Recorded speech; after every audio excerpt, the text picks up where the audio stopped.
अब क्या कहें? अब इससे प्रत्यक्ष क्या हो सकता है? तुम चला नहीं रहे हो और चल रहा है, तुम नहीं चला रहे हो और हृदय चल रहा है, तुम नहीं चला रहे हो प्राण चल रहा है, इसका मतलब कोई चला रहा है, और जो चला रहा है वही तुमको जिला रहा है, वो तुमको नहीं दिखता है। तब इससे प्रत्यक्ष क्या हो सकता है? पर मंद बुद्धि को इस प्रकार का संशय हो जाता है। इसलिए आगे का प्रकरण जो है वह आरंभ करते हैं कि जो है वह देवता इत्यादि भी जो है सहज भाव में उसको पहचानने में समर्थ नहीं होते हैं, और देवता इत्यादि में भी जो बल है वो उसी के कारण बल है, दूसरे के कारण बल नहीं है। तो इससे प्रत्यक्ष, हमको तो बहुत बार ऐसा होता है, इससे प्रत्यक्ष और क्या हो सकता परमात्मा? एक बूंद में से इतने विलक्षण शरीर का निर्माण हो जाता है। कोई माता पिता कर सकते बालक का, हमने कान बनाया, आंख बनाया, नाक बनाया, कर सकते? हाँ, ये कर सकते हैं मेरा बालक है, ऐसा झूठ बोल सकते हैं, पर उसके शरीर का निर्माण तो जो है वह नहीं बता सकते कि हमने किया। तीसरी चीज ये है कि ये तो सुख ही चाहता है, दुख नहीं चाहता है, पर जबरदस्ती इसके जीवन में दुख आ जाता है तो कौन जाता है? यदि कोई शासन करने वाला इस पर न हो तो भी इसके संकल्प से सब काम चले, तब तो फिर जो है वह इसको सुख ही सुख मिलना चाहिए, पर दुख बरात छप्पड़ फाड़ करके आ जाता है। इससे भी लगता है कि इसका नियंत्रण करने वाला कोई है। तो ये प्रत्यक्ष अनुमान से ये प्रत्यक्ष एक प्रकार का है कि परमेश्वर का अस्तित्व तो प्रत्यक्ष है। तो इसी को लेकर के एक आख्यायिका आरंभ होती है, और वह आख्यायिका देवताओं का नहीं समझना, हम सभी की आख्यायिका। यही मनुष्य जो है चूक जाता है, इसलिए परमेश्वर को पहचान नहीं पाता है। क्या आख्यायिका है? ब्रह्म देवेभ्यो विजिघ्ये तस्यः ब्रह्मणो विजये देवा अमहीयन्त त ऐक्षन्त अस्माकम् एव अयं विजयो अस्माकम् एव अयं महिमेति।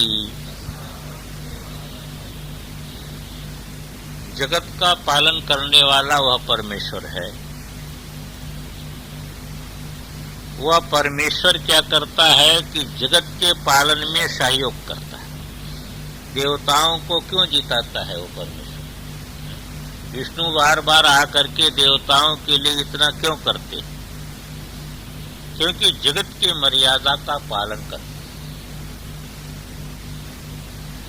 यही सबसे बड़ी भूल जो है, लोक में भी यही सबसे बड़ी भूल होती है, और बहुत जगह भूल होती है। बहुत जगह ऐसा होता है कि एक महापुरुष होता है, उसके संकल्प से सारा का सारा जगत, सारी व्यवस्था किससे चलता है? उसके संकल्प से चलता है। पर वो बैठा रहता है, वो कुछ करता तो नहीं, वो तो बैठा रहता है। पर करने वालों में भ्रम यही हो जाता है कि मेरे बिना यहाँ का काम नहीं कर सकता। ये भ्रम, ये भ्रम। से कोई किसी ने बताया कि स्वामी विवेकानंद जी महाराज एक बार कहे, अमेरिका में या कहा, कि उनको जो है जिनके संकल्प से विवेकानंद जैसे उत्पन्न होते रहते हैं, उन महापुरुषों को जो है, भारत में ऐसे महापुरुष हैं जिनके संकल्प से ऐसे लोग उत्पन्न होते हैं, पर उन महापुरुषों को कोई जानता नहीं, उनको नहीं जानता, वो छिपे हुए। विवेकानंद को तो जानता है पर उनको नहीं। इसी प्रकार यहाँ क्या होता है, जो परमेश्वर हमको सफलता प्राप्त कराता है उसको हम भूल जाते हैं। इस सच्चाई को हम ध्यान नहीं रखते हैं कि जो हमारे प्राण को चला रहा वो हमको जिला रहा है, और यदि वो न जिलावे तो हम तो श्वास भी नहीं ले सकते हैं। हमारा कहना तो एक मच्छर भी नहीं मानता है। हमारी ऐसी ताकत है कि एक मच्छर भी हमारा कहना मानने को तैयार नहीं है। फिर भी हमको अभिमान अंदर हो जाता है कि मैं इसका। देवताओं की भी विजय कराया परमेश्वर ने, क्योंकि उसको जगत की मर्यादा का पालन करते हैं। और असुर में और दोष नहीं है, असुर भी बड़े भक्त होते हैं, बड़ा सब कुछ करते हैं, पर मर्यादा का पालन नहीं करते। मर्यादा को तोड़, अपनी मर्यादा तोड़ करके दूसरे के क्षेत्र में जाएंगे, पाताल से निकल करके आएंगे यहाँ से देवताओं का जो राज्य लेने के लिए। अब पाताल में बैठ करके अपना जो है वह धर्म का पालन करें, खाते पीते रहें, तो उनको कौन बिगाड़ता है? पर उनकी प्रकृति नहीं, सब सुख सुविधा है, पर ये जो है ना, सबके सिर पर पैर मेरा होना चाहिए। ये भगवान को जब भूल जाता है तो उसके मन में यही होता है कि जो है सबके सिर पर मेरा पैर होना चाहिए, सारी चीज मेरे जो है वह अधिकार में होनी चाहिए, ये होता है। तो माने जो है वह प्रसिद्ध है कि वो ब्रह्म जो है परमात्मा ने देवताओं के लिए विजय कराया, विजय प्राप्त हुई देवताओं को, पर परमात्मा के संकल्प से देवताओं को विजय प्राप्त हुई। तो ये विजय जिसको प्राप्त होगी, पूजा तो उसी की होगी कि नहीं? तो उसको लगता है, अपनी पूजा देख करके समझता है कि मेरी विजय है। भगवान तो विजय कराता है पर पूजा उसको देता है, पूजा अपने को नहीं लेता है। इसीलिए अमानी मानदह मान्य है ना। हाँ, वो तो जो है वह स्वयं करता है और फल दूसरे को दिलाता है, यश दूसरे को देता है, अपने को यश नहीं देता है। तो देवताओं की विजय जो है, देवेभ्यो विजित्य, कौन करता कौन है विजित्य का? ब्रह्म। ब्रह्म विजित्य किसके लिए? देवताओं के लिए। देवताओं के लिए जीता वो, असुरों को हराए। तस्य ब्राह्मणो विजय, जब देवताओं के लिए जीता ब्रह्म तो विजय किसकी हुई? विजय तो ब्रह्म की हुई ना, विष्णु की विजय हुई। पर इंद्र समझता है मेरी विजय हो गई, क्योंकि फिर जो है वह सब लोग उपहार देने के लिए किसको आए? इंद्र को उपहार देने के लिए आए, जो है सिंहासन पर बैठा सब उपहार देते हैं। तो ब्राह्मणों विजयी, ये जो ब्रह्म की विजय है, ब्रह्म के द्वारा प्राप्त कराई गई जो विजय है, उसमें महिमा किसको मिली? देवा अमहीयंत, पूजा हुई देवताओं की। तो देवता बड़े महिमा को प्राप्त हो गए, अपने अपने सिंहासन पर बैठ गए। अब जो है वह स्वर्ग में जो है अब जुलूस निकलने लगा, वहां पर जो है पार्टियां होने लगी, बड़ा भारी जो है उत्सव मना। तो जब इस प्रकार की स्थिति हुई अमहीयंत, क्यों वो क्या सोचने लगे? अब ब्रह्म को भूल गए, ब्रह्म को भूल गए। फल का संबंध स्व से हो जाता है तो मूल को भूल जाता है। तो अब ब्रह्म को भूल गए, ब्रह्म को भूल गए तो ऐक्षंत, उन्होंने इस प्रकार का विचार किया, ईक्षण किया, दर्शन किया, ऐसा ज्ञान उनके अंदर हुआ। क्या हुआ? अस्माकम यो अयम विजय, अस्माकम यो मयम महिम, ये विजय हमारी ही विजय है। क्यों तुम्हारी विजय है? महिमा हमको मिल रही है, तब पूजा मुझे मिल रही है। अस्माकम यो मयम महिमा, यही हमारी जो है। इसी को तो महाभारत में दिखाया, जब भीम को बड़ा भारी अहंकार हुआ था तो उसके पास भेजा ना, वो कौन था? वो बर्बरीक। बर्बरीक जो है वो बर्बरीक था, ये घटोत्कच का पुत्र था बर्बरीक। और ये क्या किया था कि एक उपासक थे, एक जो है शक्ति के उपासक थे, उनकी सेवा किया था। तो उनकी सेवा किया था, वो कोई भी विघ्न नहीं आने देता था बाहर से, 24 घंटे जो है पहरा देता था। तो उनके अनुष्ठान में किसी भी प्रकार का विघ्न नहीं आने दिया। छोटी अवस्था थी, भगवान कृष्ण की प्रेरणा से गया था। तो वो सिद्धि को जब प्राप्त किया वो महात्मा ने, तो इसको आशीर्वाद दिया, इसको एक विभूति दे दिया। विभूति, महात्मा तो विभूति दे देते हैं ना, विभूति दे दिया, सर्व सिद्धिकर विभूति उसको। तो उसको विभूति दे दिया। तो जब महाभारत का युद्ध का समय आया तो ये विचार चल रहा था कि अकेले कौन कौरव सेना का संहार कर सकता है। तो अर्जुन ने कहा कि यदि मैं चाहूं तो इतने समय में कर सकता हूं। तो वहीं पर वो खड़ा था, बरबरीक हाथ जोड़ के खड़ा हो गया। कहा हम लोग जो है, आप लोग हमको जो है वो क्षमा करेंगे। मुझे बड़ा भारी आश्चर्य हो रहा है कि हमारे पितामह इतने बड़े बड़े वीर अब कहते हैं कि हम जो है अकेले नहीं संहार कर सकते हैं और इतने काल में करेंगे। मुझे आप लोग आज्ञा दीजिए तो मैं 3 बाण में सारे जो है वह कौरव सेना का संहार। और आपको विश्वास नहीं है तो देखिए।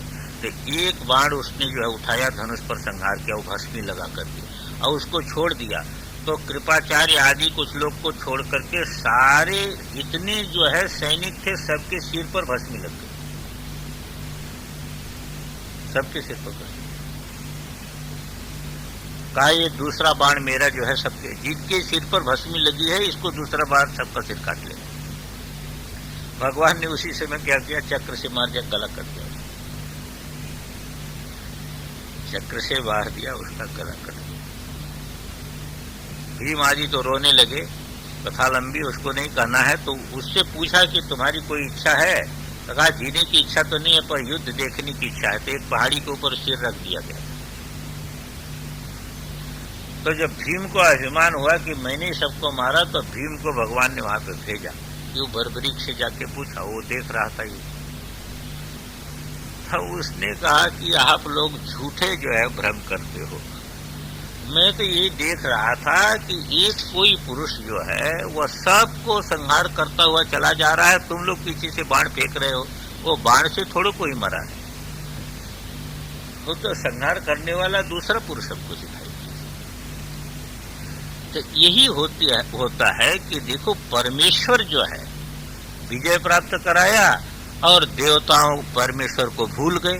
परमेश्वर को न भूल करके यदि सोचे होते तब तो जो है वो ठीक था, पर परमेश्वर को भूल करके तईक्षणता उन्होंने ऐसा ईक्षण किया कि अस्माकम एवं विजय अस्माकम एवं महिमा, ये विजय हमारी है, ये महिमा हमारी, ऐसा उन्होंने पर यही जो है वह भ्रम उत्पन्न हो जाता है जीव को। इसीलिए हमेशा जो है सभी शास्त्र यही जोड़ देते हैं कि भगवान को नहीं भूलना। एक संत तो कहते थे कि जगत भर के सारे पाप मिलकर के आधा है और भगवान को भूलना ये एक पाप है। इसलिए 1.5 ही पाप होता है, 1.5 ही पुण्य होता है। सभी पाप मिलकर के आधा और भगवान को भूलना एक पाप, और सभी पुण्य मिलकर के आधा और भगवान को स्मरण रखना ये एक पुण्य। तो कहते थे कि जीवन में 1.5 ही पुण्य है, 1.5 ही पाप है। तो ये सबसे जो है वह महान जो है वह दोष ही होता है। ये दोष देवताओं में आ गया। थोड़ा भाष्य हम लोग देख लें। यहाँ भी कहते हैं उत्तर ग्रंथ से प्रतीकम आदाय तात्पर्य माह।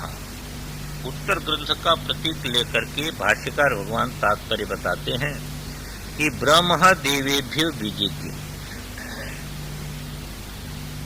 अभिज्ञातम विजानताम विज्ञातम अभिजानताम इत्यादि श्रवणात्।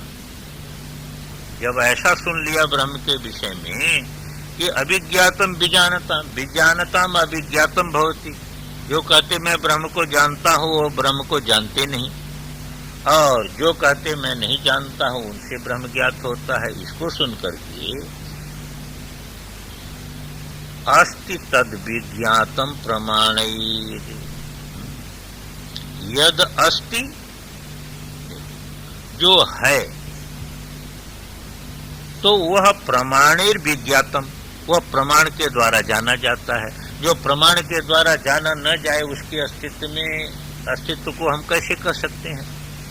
तो यद अस्ति लोके तत् प्रमाणेर विज्ञातम, वह प्रमाणों के द्वारा विज्ञात है। यह नास्ति, जो नहीं है, तद अविज्ञातम शश विषाणवत, शश विषाण कल्पम, और जो नहीं है वह अविज्ञात है, जैसे शशे का सींग, इसके समान। अत्यंतम ये असत दृष्टम, वह अत्यंत असत देखा गया है। तो दो कोटि हो गई। जो प्रमाणों के द्वारा जाना जाता है वह है, और जो है ही नहीं वह तो प्रमाण के द्वारा जाना नहीं जा सकता, इसलिए वह असत है। तथा इदम ब्रह्म अभिज्ञातत्वाद असदेव, जब ये ब्रह्म अभिज्ञात है तो अभिज्ञात होने से तो फिर जो है शश सींग के समान असत हो जाएगा ब्रह्म। इति मंद बुद्धि नाम व्यामोहो माभूत, यह मंद बुद्धि वाले को ऐसा व्यामोह न हो। इति तदर्था इयम आख्यायिका आरभ्यते, मंद बुद्धि वाले को इस प्रकार का भ्रम न हो, व्यामोह न हो, इस प्रयोजन के लिए इस आख्यायिका का आरंभ करते हैं। इस आख्यायिका में क्या बताया जाएगा? तदेव ही ब्रह्म सर्व प्रकारेण प्रशास्त्री देवानामपि परो देव, ईश्वराणामपि ईश्वरो, दुर्विज्ञेयो देवानाम जय हेतु, असुराणाम पराजय हेतु, तत्कथम नास्ति इति तस्य अर्थस्य अनुकूलानि ही उत्तराणि वचांसि दृश्यन्ते। कहते आगे के वचन इसके अनुकूल दिखाई देते हैं। इसके अनुकूल दिखाई देते हैं कि तदेव ही ब्रह्म, वही ब्रह्म जो है सभी प्रकार से प्रशास्त्री, सब पर शासन करने वाला है। देवानामक परो देव, देवताओं का भी परदेव है। ईश्वराणामपि ईश्वरो, बड़े बड़े समर्थ जो अग्नि वायु इत्यादि हैं इनका भी जो है ईश्वर है। दुर्विज्ञेयो, उसका जानना बड़ा कठिन है। छठ जो है, क्योंकि देवता इत्यादि भी नहीं जान सके उसको सहज में, ये बात की दृष्टि से कह दिया दुर्विज्ञेयो। देवानाम जय हेतु, वही देवताओं को विजय प्राप्त कराने वाला है। असुराणाम पराजय हेतु, असुरों को पराजय का हेतु भी वही है। तत्कथम नास्ति, वह ब्रह्म कैसे नहीं है, वह अवश्य है। इति एतस्य अर्थस्य अनुकूलानि ही उत्तराणि वचांसि दृश्यन्ते, इसी अर्थ के अनुकूल आगे के वचन दिखाई देते हैं। एक अवतरण ये दे दिया। अथवा ब्रह्म विद्या या स्तुतये, अथवा ये आख्यायिका ब्रह्म विद्या की स्तुति के लिए। क्या स्तुति है इसमें? कि कथम ब्रह्म विज्ञानाधि अग्न्यादयो देवा देवानाम श्रेष्ठत्वं जग्मुः, कि इस ब्रह्म विद्या को प्राप्त करके ही अग्नि इत्यादि जो देवता हैं वह देवताओं में श्रेष्ठ हुए। इसलिए इस ब्रह्म विद्या का महत्व, ये ब्रह्म विद्या की स्तुति। कि कथम ब्रह्म विज्ञानादि ही मन यस्मात् ब्रह्म विज्ञानात् अग्न्यादयो देवा, अग्नादि जो देवता हैं देवानाम श्रेष्ठत्व जग्मुः, देवताओं में श्रेष्ठता को प्राप्त की। और तत्तोपि अतितराम इंद्र, सबसे पहले ब्रह्म विज्ञान इंद्र को हुआ, इसलिए उससे भी बढ़ करके श्रेष्ठत्व किसको प्राप्त हुआ? इंद्र को प्राप्त हुआ। तो ब्रह्म विज्ञान के द्वारा इस प्रकार जब देवताओं को और इंद्र को श्रेष्ठत्व प्राप्त हुआ तो ब्रह्म विद्या जो है सर्वोत्कृष्ट है, उसके लिए प्रयास सबको करना चाहिए। ये जो है आख्यायिका इस प्रकार ब्रह्म विद्या की स्तुति करती है। इति हो गया। अथवा और भी अवतरण दे रहे हैं। अथवा इसके लिए भी हो सकता है क्या? दुर्विज्ञेयं ब्रह्म इति तत् प्रदर्शते। इस आख्यायिका के द्वारा बताया जा रहा है कि ब्रह्म दुर्विज्ञ है, इसलिए बहुत ही सावधान रहना चाहिए मोक्ष को साधक। ब्रह्म दुर्विज्ञ है इसलिए कि देवताओं को भी पता नहीं लगा, इंद्र भी ये जो है वह वायु भी नहीं जान पाया, अग्नि भी नहीं जान पाया, तो वायु अग्नि इत्यादि भी जिसको नहीं जान पाए वो बड़ा दुर्विज्ञ है। इसलिए सावधान जो है वह रहना चाहिए। और इंद्र भी सीधे नहीं जान पाया, ब्रह्म विद्या उमा भगवती की कृपा से इंद्र को उस ब्रह्म तत्व का ज्ञान हुआ, इसलिए ब्रह्म दुर्विज्ञ है। दुर्विज्ञेयं ब्रह्मीति तत् प्रदर्शते येन अग्न्यादयो अति तेजसोपि क्लेशे नैव ब्रह्म विदितवन्तः, जिससे कि अग्नि इत्यादि जो अत्यंत तेजस्वी हैं वो बड़े कठिनाई से ब्रह्म को जान पाए। तथा इंद्रो देवानाम ईश्वरोपि, इंद्र जो देवताओं का ईश्वर है, ईश्वरोपि सन, ऐसा जो है वह हो करके भी बड़ी कठिनाई से जान पाया। थोड़ा सा अवतरण देख लें। अभिप्रेतम तात्पर्यम आहा, अभिप्रेत तात्पर्य। अब यहाँ ये तो प्रासंगिक तात्पर्य बता दिया। अब वास्तविक में जो अभिप्रेत है तात्पर्य इसका, उसको अंत में कहते हैं भाष्यकार भगवान, वक्षमाणोपनिषद विधि परम व सर्वम ब्रह्म विद्या व्यतिरेकेण प्राणिनाम कर्तृत्वादि अभिमानो मिथ्या इति तद दर्शनार्थम व आख्यायिका। आगे जो है उपासना बतानी, इसी में आगे जो है उपासना बतानी। इसलिए वक्षमाण जो उपनिषद माने उपासना, वो उपासना की जो विधि है उसका अंगभूति आख्यायिका है। उपासना विधि परक है ये आख्यायिका। इसी को आनंदगिरी मानते हैं कि ये जो है अभिप्रेत तात्पर्य है। यह है अभिप्रेत तात्पर्य। यहाँ पर जो उपासना विधि आएगी वो उपासना विधि के लिए ये आख्यायिका है। अब दूसरी बात और भी है, और भी भाष्यकार भगवान दे रहे हैं, सर्वम ब्रह्म विद्या व्यतिरेकेण प्राणिनाम कर्तृत्वादि अभिमानो मिथ्या इति तद दर्शनार्थम व आख्यायिका। ब्रह्म विद्या से अलग जो प्राणियों का कर्तृत्व, ब्रह्म विद्या व्यतिरेकेण जो प्राणियों में कर्तृत्व आदि अभिमान है, कर्तृत्व भोक्तृत्व इत्यादि का जो ये प्राणियों में अभिमान है, यह सब मिथ्या है। ये झूठा अभिमान है, ये सच्चा अभिमान नहीं।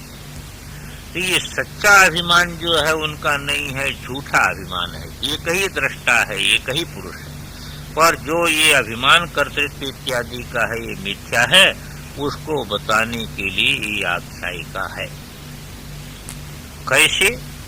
यथा देवा नाम जयादि अभिमान तद्वत्, जैसे देवताओं को विजय का अभिमान हुआ था कि हमारी विजय हुई, पर उनका अभिमान कोई काम करने वाला नहीं हुआ, वो अभिमान मिथ्या था। इसी प्रकार ये जीव में जो कर्तृत्व भोक्तृत्व अभिमान है ये मिथ्या है। अब इसका अर्थ कल करेंगे, आज इसका समय हो गया। थोड़ा आनंदगिरी भी है, उस पर विचार करेंगे। ओम पूर्णमदः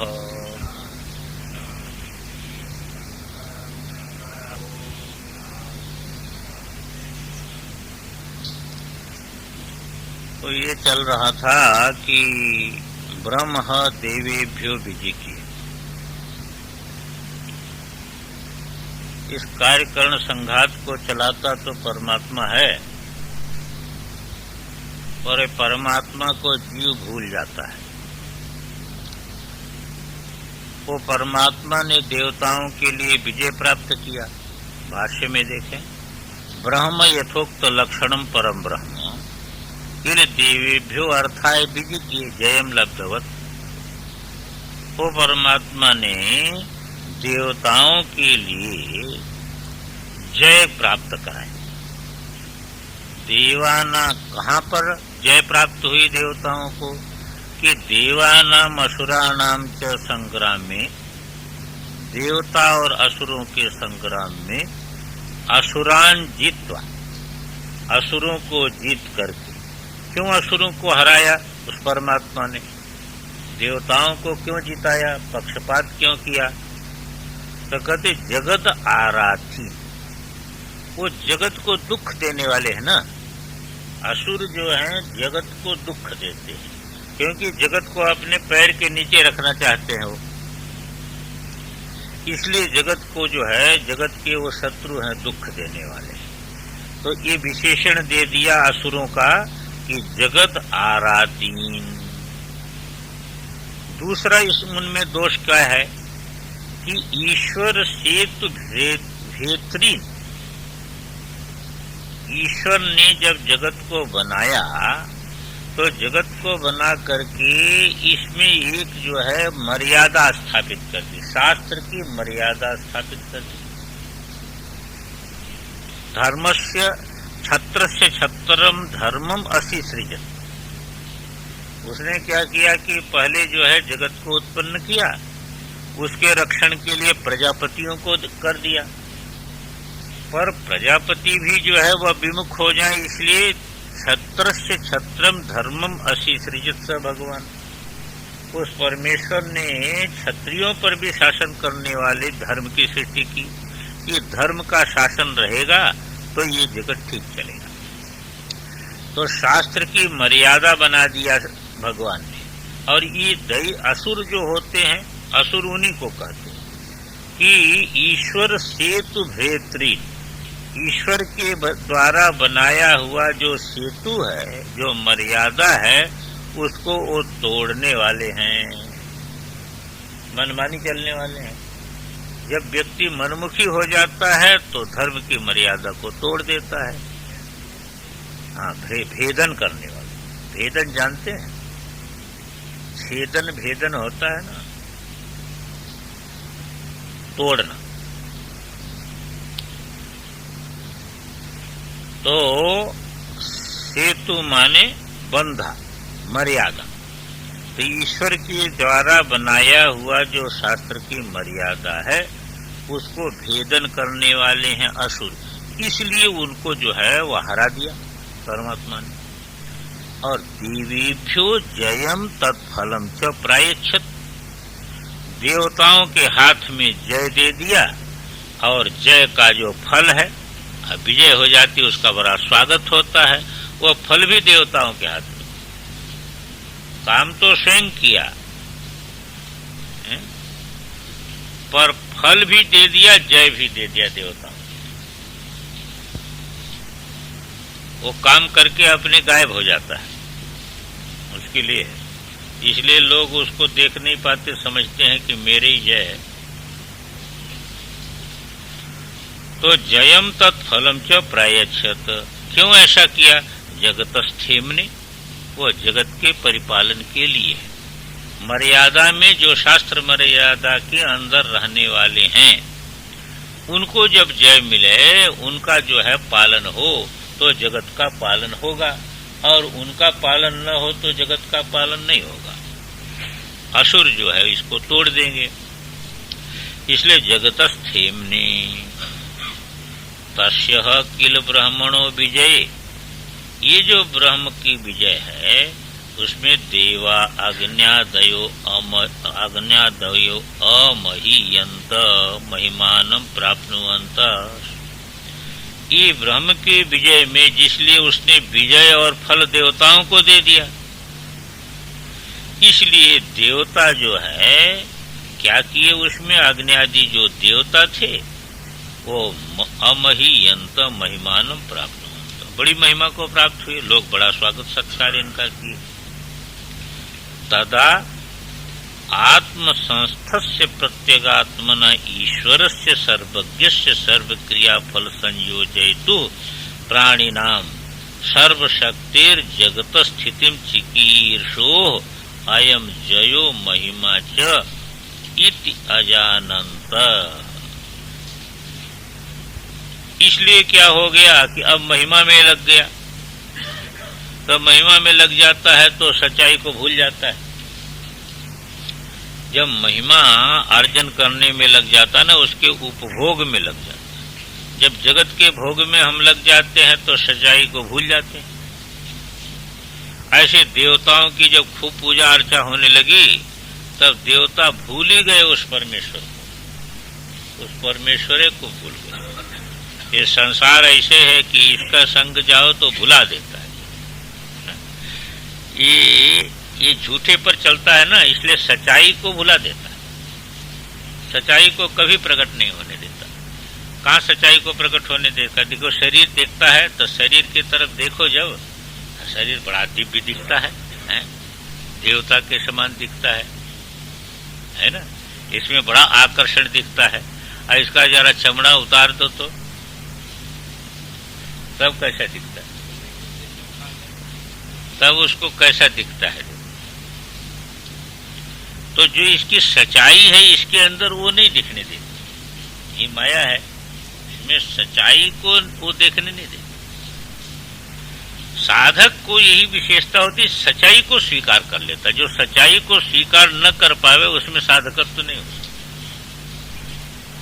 ये साधक का मुख्य लक्षण है कि सच्चाई को स्वीकार कर लेता है। शास्त्र सच्चाई को सामने रखता है और साधक उस सच्चाई को स्वीकार कर लेता है। और संसारी प्राणी सच्चाई को कभी नहीं स्वीकार करेगा।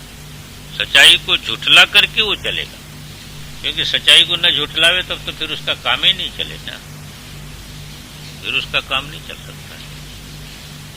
तो माया क्या है कि सच्चाई को भुला देती है और शास्त्र उस सच्चाई को सामने रखता है और उसको साधक स्वीकार कर लेता है। जैसे नारद ने स्वीकार कर लिया कि मैं अज्ञानी हूं, नहीं तो इतना बड़ा पंडित बताओ अपने को अज्ञानी स्वीकार कर सकता है? इतना बड़ा पंडित, चारों वेद, षट शास्त्र, सभी विद्याओं का ज्ञाता, वो कैसे स्वीकार करेगा कि मैं अज्ञानी हूं? अहंकार उसको कभी अज्ञानी स्वीकार नहीं करने देगा। पर साधकत्व हो तो उसको स्वीकार।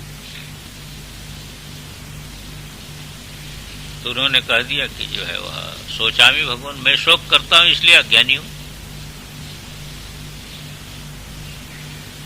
तो यहां पर ये कहते हैं कि देखिए, वो भूल गए वो लोग। कैसे भूल गए? कौन? अग्नि आदि जो देव है, वो महिमा प्राप्त हुई। जब महिमा प्राप्त हुई तो देखो उन्हीं के अंदर वो परमेश्वर है जिसकी कृपा से वो जीते थे, उन्हीं के अंदर। जैसे हम लोगों के अंदर जो है आत्मा कहीं बाहर थोड़ो कहीं पड़ा हुआ है, शुद्ध आत्मा यही है, पर उसको भूल गए हैं और अहंता झट इसी के साथ संबंधित हो जाती है, उसको नहीं पकड़ती अहंता। तो उन्होंने क्या किया कि उस परमात्मा को, कौन परमात्मा? कि आत्म संस्थस्य प्रत्यगात्मनः ईश्वरस्य, जो अपने अंदर ही है, जो प्रत्यगात्मा है, स्वरूपभूत है, ऐसा जो ईश्वर है, जो सर्वज्ञ है, सर्व क्रिया फल संयोजयतु, इस जीव को संपूर्ण कर्म के फल के साथ संयोग वही कराता है। यदि वो फल के साथ संयोग न करावे तो ये जड़ कर्म कैसे फल उसको देते? अतस्त्वाम संप्रेक्ष्य कर्तृषु फलदान प्रतिभू। जब जो है ईश्वर है, ये ईश्वर को नहीं माने तो फिर जो है वह कैसे कर? कोई फल देने वाला होना चाहिए ना। जैसे कहीं काम हो रहा है तो मजदूर काम करता है तो जानता है कि शाम को यहाँ से फल यहाँ से मिलेगा, तब काम करता है। ऐसे फावड़ा लेकर के कहीं काम थोड़ो करना शुरू कर देता है। जहां पर उसका कोई मालिक ही नहीं है, उस क्रिया का फल देने वाला ही नहीं है, तो वहां तो फावड़ा लेकर के नहीं जाता। तो ये जो है संपूर्ण जो है वह सर्व क्रिया फल संयोजयतु, संपूर्ण क्रिया का फल के साथ संयोग करने वाला प्राणी नाम, प्राणियों के सर्व क्रिया का फल के साथ संयोग करने वाला सर्वशक्ति, सारी शक्ति। ये प्राणी में जो ज्ञान शक्ति, क्रिया शक्ति है वो उसी में है, वह जगत स्थितिम चिकीर्षो, जो जगत का पालन करने वाला है, उसका अयम जय महिमा, उसकी ये महिमा है। मैं जो है वो काम करके महिमा हमको दिया है, पर वस्तुतः महिमा उसी की है। इति अजानंत, ऐसा भूल गए हो, ये नहीं जाने। जीव इसी प्रकार परमेश्वर स्वरूप को आपने भूल जाता। अब बताओ, इसके अंदर चेतन की महिमा से ये महिमावान हो रहा है कि शरीर की महिमा से महिमावान हो रहा है? बोले, चेतन की महिमा है, ये शरीर की महिमा नहीं है। शरीर कितना भी सुंदर हो, वैसे तो शरीर क्या सुंदर होगा, पर चेतन के बिना जो है उसकी महिमा बनेगी? उसकी भी नहीं। तो देखिए, महिमा तो चेतन की है, तो चेतन भूल जाता है और शरीर प्रकट हो जाता है। कठिनता है। तो महिमा तो उसकी है, पर उसकी महिमा को भूल गए।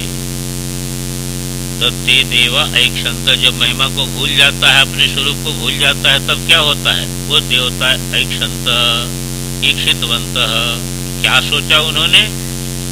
अग्न्यादि स्वरूप परिच्छिन्न आत्मकृतो अस्माकम एवं विजयो अस्माकम एवं महिमा, कि ये जो परिच्छिन्न स्वरूप, जो अग्नि इत्यादि रूप में जो परिच्छिन्न स्वरूप उनका था, इसी परिच्छिन्न स्वरूप को लेकर के उन्होंने ये समझा कि अस्माकम एवं विजय अस्माकम एवं महिमा, हम लोगों की ही विजय है, हम लोगों की ही महिमा है। इसी दोष दुख को दूर करने के लिए भगवान गीता में कहते हैं मामनुस्मर्यते, व्यवहार तो सब करो तुम, पर मुझे भूल करके नहीं करना। मुझे भूल करके करोगे तो फिर माया पकड़ लेगी। और परमेश्वर को देखिए, आपने चैतन्य स्वरूप में निश्चित होकर के सारा व्यवहार जो ये हो रहा है, तो व्यवहार कहाँ पकड़ रहा है? व्यवहार नहीं पकड़। पर जहाँ शरीर इत्यादि के साथ अपने को संबंधित मानते, तहाँ व्यवहार पकड़ लेता है, वही पकड़ लेता है। जहाँ इसके साथ अहंता का संयोग हुआ, ममता का संयोग हुआ, तहाँ पे सारा व्यवहार पकड़ लेगा, जकड़ लेगा, वो चलने नहीं। तो ऐसा मान लिया उन्होंने, अस्माकम एवं महिमा, अग्नि वायु इंद्रादि लक्षणों, ये अग्नि वायु इंद्रादि लक्षण जय फल भूतो, जय का फल रूप अस्माभि अनुभूयते, हम लोग इस महिमा का अनुभव कर रहे हैं। न अस्मत् प्रत्यगात्म भूत ईश्वर कृत, जो चैतन्य कृति ये हम लोगों को ध्यान नहीं रहता, वो भी जो है वो हमारा आत्मभूत जो ईश्वर है तत्कृत्य महिमा है, इसको जो है नहीं ध्यान दिया उन्होंने। इति एवं मिथ्याभिमानी क्षणवताम, देखिए इति के बाद पूर्ण विराम है, पूर्ण विराम होना चाहिए, क्योंकि वहां समाप्त होगा। अब ये एवं का संबंध अगले उससे है, ये अगले जो है, अगला जो है उसका अवतरण है। एवं मिथ्याभिमानी क्षणवताम, इस प्रकार जो है मिथ्या अभिमान जो है का विचार करने, मिथ्या अभिमान का ज्ञान रखने वाले, मिथ्या अभिमान करने वालों के लिए वो परमात्मा ने सोचा कि वो ये तो ठीक नहीं है, ये तो गड़बड़ा गया इनका काम। तद्धैषां विजज्ञौ,